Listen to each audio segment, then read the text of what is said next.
आज हम लोग कर रहे हैं borewell drilling for piling highway पर।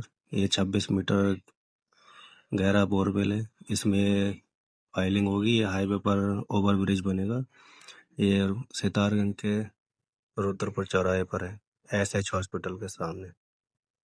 यहाँ पर ये 26 मीटर का होल है। ये 4 फीट चौड़ा होल है।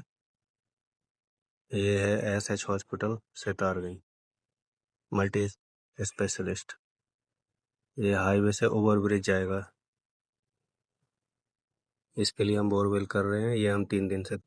अगर आपको हमारा काम अच्छा लगता है तो प्लीज़ एक छोटा सा सब्सक्राइब जरूर करें।